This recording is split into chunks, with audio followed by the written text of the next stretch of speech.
Mayroong isang kwento.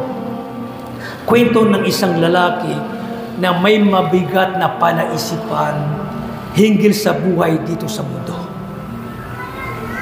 Nag-iisip siya ng masama, parang hindi fair o kaya hindi makatarungan o hindi, parang nag-iisip siya ng masama kung paano itong buhay dito sa mundo.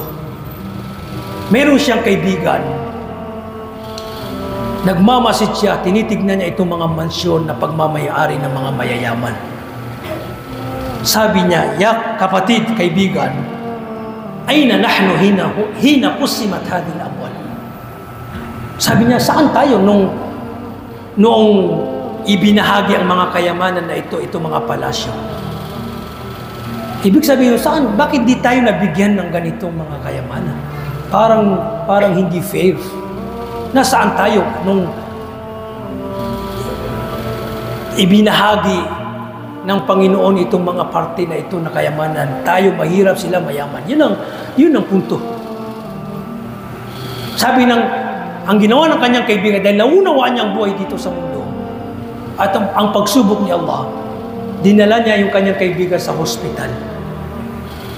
Dinala niya yung kanyang kaibigan sa hospital na nakahiga, nakarata yung mga may sakit at iba't ibang uri ng karamdaman. Sabi niya, kapatid, ayna nahnu hina qusimat hadhihi al-amrad? Subhanallah. Saan tayo noong ibinahagi itong mga karamdaman?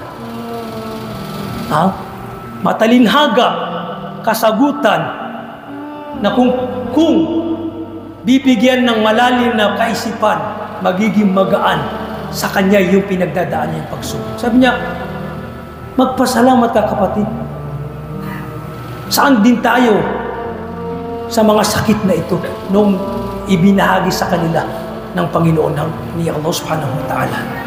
Magpasalamat ka, hindi mo nararanasan, wala ka sa kanilang kalagayan.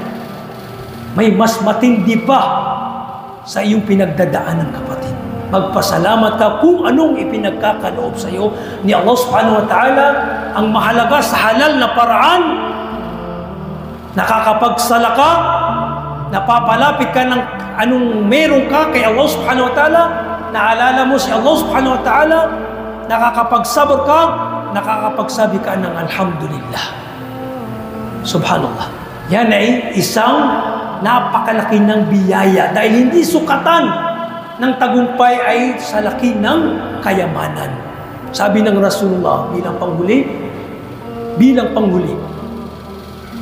ayon sa hadith, sinumang mu'min na kinabukasan nagising siyang mu'min na sa kanyang pananampalataya, matiwasay ang kanyang buhay, masagana o matiwasay ang kanyang buhay at ang kanyang pamilya walang karamdaman at may nakakakain siya na sapat na biyaya sa araw na iyon, parang ibinigay sa kanya ang mundo na ito at ang lahat ng napapanood. Yan ang tunay na kayamanan, ang satisfaction. Ang satisfaction, kapag mayroon kang satisfaction, nasisiyahan ka sa kung anong mayroon, maliit man o malaki, alhamdulillah. Yan ang tunay na kayamanan. Subhanallah.